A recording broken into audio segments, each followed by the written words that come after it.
I was just shell-shocked. I couldn't believe it. Now at 6, the community in St. Helens responding after a city administrator fell into the Columbia River and never resurfaced. Why local leaders say John Walsh was more than just a city official. And Vancouver police are searching for suspects after 2 separate shootings involving teenagers. What we know about both coming up in a live report. And one local school district is offering meals to kids all summer long. Details on where your kiddos can get free breakfast and lunch coming up as your News at Sunrise starts right now.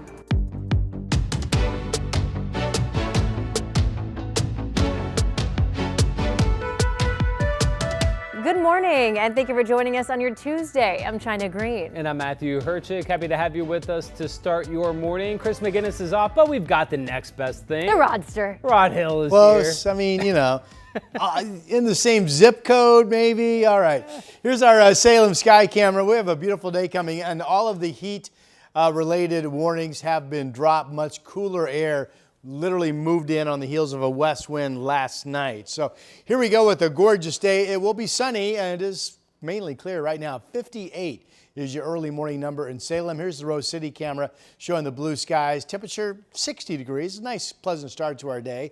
Only 70s at noon. I mean, a couple days ago, we were 88 at noon. And then today, instead of being at 97 for a high, that's what we hit yesterday. It was a record. Only about 80 degrees at 5 o'clock. We are seeing our first slowdown on the roadways this morning. So I'm talking about I-5 coming in from Vancouver. It's now 18 minutes to get you into 405. That's actually improving somewhat as of just the last second. I've got more drive times for you. Coming in from Brookwood Parkway to 405 on 26, only 12 minutes. Troutdale coming in to I-5 on 84. That's fine. And Wilsonville coming into 405 looks pretty good too, 16 minutes. That's your traffic for now. Thank you, Rod. So we have some updates on a repaving project by Peabot. Northeast Halsey Street between 47th and 49th Avenues will have some lane closures for you. So here's a map of the affected areas. Work started yesterday and will last through Friday. All eastbound traffic will be closed. The westbound lanes will stay open. Affected traffic will be detoured to Northeast Gleason Street and will stay in place even overnight. Police in Vancouver are searching for suspects in 2 separate shootings, both involving teenagers, over the last 2 days. Yeah, one of those shootings turned deadly. Celine Stevens live this morning. What do we know about these shootings, Celine? Matthew, so authorities say that they do not believe that these shootings are connected. However, one person did die in that shooting that happened just after 12:30 Monday morning, and it was a 19-year-old man. So neighbors reportedly heard gunfire on East 35th Street on Creston Avenue in Vancouver. When police responded, they found someone doing CPR on the 19-year-old lying in the street. Officers then tried to save him, but he died. Police say witnesses reported seeing 25 to 30 teens in the street, with gunfire even hitting some cars. Some described what appeared to be a large party happening at a short-term rental on the corner. Another shooting happened just a couple of miles away Saturday night at Evergreen Park as well. 2 teen boys, a 16 and 17-year-old, were treated at the hospital for non-life-threatening injuries. Not a fun sight to be watching people getting shot in basically your own front yard. We as Americans have lost our morality, and that's really sad, and I don't know if it's even possible to get it back.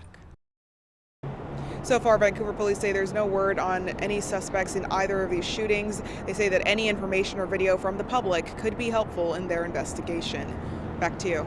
Celine Stevens reporting live this morning. Celine, thank you. Meanwhile, this morning we're also following a growing memorial in St. Helens, where the community is mourning its longtime city administrator. He's been presumed dead after accidentally falling into the Columbia River. City officials announced the search and rescue mission for John Walsh has transitioned to a recovery effort. Staff there say that they are heartbroken by the passing of a colleague and a friend. McCarty has more.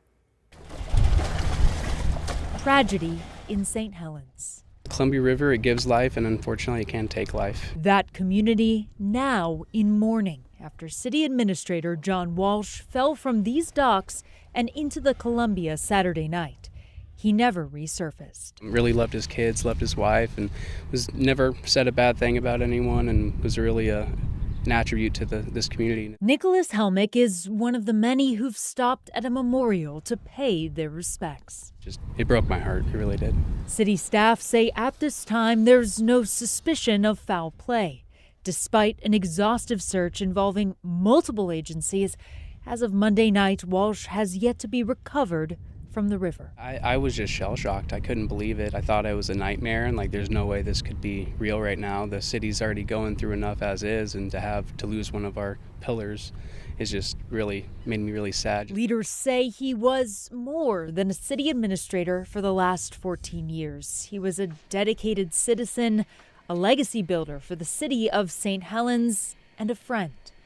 St. Helens staff sharing on social media that they are grieving alongside his family and that there have been moments of tears and moments of laughter and all the mixed emotions that come with the loss of someone you have known for so long. I mean, he ran the city day to day. You know, without John, it's going to be a huge negative to our city right now, and nothing really happened without John at least getting his hands on it, working it, doing things to make the community better. That was Alma McCarty reporting. St. Helens City Hall will be closed this week with the exception of city council meetings and municipal court proceedings on Thursday. We have now learned the name of the pilot who died in a small plane crash near Hillsborough. Authorities have identified him as 49-year-old Keith Irwin from Warren in Columbia County. Investigators say that he was the pilot of an experimental plane that went down on takeoff Friday afternoon from the Twin Oaks Airport. Irwin was the only person on board. The NTSB is now investigating. Happening today, a big demonstration is planned by flight attendants for Horizon Air outside of PDX. The employees, they're going on strike as they fight for long overdue living wage contracts. Horizon Air is a subsidiary of Alaska Air Group, and while the flight attendants work for that smaller airline, Alaska controls pay and working conditions of the employees. Those planning to strike are demanding that management present an offer that reflects improvements across the industry and everything they do to get the airline in the sky. We're going to point the finger back at the governor, the state hospital, and the legislature to demand that they do their job to protect the community. We can't do it alone. District attorneys across the Portland area say Oregon's mental health system is failing. They're urging state leaders to intervene in a federal lawsuit that dictates how the Oregon State Hospital operates. After Oregon repeatedly failed to move defendants found unfit to stand trial from jail to the hospital on time, a federal judge limited who the hospital must accept. Prosecutors say that now leaves many defendants who are unfit to stand trial with anywhere to go. There's no other way to describe it other than decriminalization. Effectively, that is what the federal court is doing by limiting who may go and how long they may stay. We have a lot of folks that are out on the streets that are floridly mentally ill, and we are unable to appropriately treat them and care for them. Prosecutors are also asking the state to follow through on its own recommendation for nearly 500 more psychiatric hospital beds. Portland State University employees are holding a rally just days before expected cuts and layoffs. The cuts are part of a roughly $35 million budget deficit that we've been following for months now. The union representing school staff says layoff notices went out to about 50 faculty members in this latest round. It says the cuts will increase how long it takes to get a degree, shrink course offerings, including getting rid of Italian, Latin, and modern Hebrew courses, and increase class sizes. At today's rally, the union, PSU AAUP, plans to call on PSU's president to join school faculty in pressing for more state funding. Well, this summer, Evergreen Public Schools is offering meals to kids for free. Kids up to 18 can receive free breakfast and lunch every day, regardless if they are a student of the Evergreen Public School District. Meals are meant to be eaten at any of the pickup sites and cannot be taken home. The sites are Image Elementary School, Cascadia Technical Academy, and Heritage High School. All sites will be closed on July 3rd in observance of July 4th. 6:09, time to get back over to Rod Hill for a check of our forecast. Woo, what a bright sunrise you got there for us. Easy peasy weather today. The headlines of heat, that's all over. Today we're going to be closer to normal, although still technically around 80 is considered a little above normal, but not by much. Here's our Salem tasting room view out in Sherwood. Beautiful start to our day. 59 degrees. Blue skies. We'll stay in wine country. There's the Dundee Hills, Domaine Serene Winery, and again, just gorgeous weather. Blue Pacific waters, not Pacific waters, how about Columbia waters from Vancouver to the Springs at the waterfront looking at the Interstate Bridge. Temperature 59 degrees outside. Other numbers, pretty good cool off last night. Hopefully if you had your windows open last night, you noticed the cooler air coming in.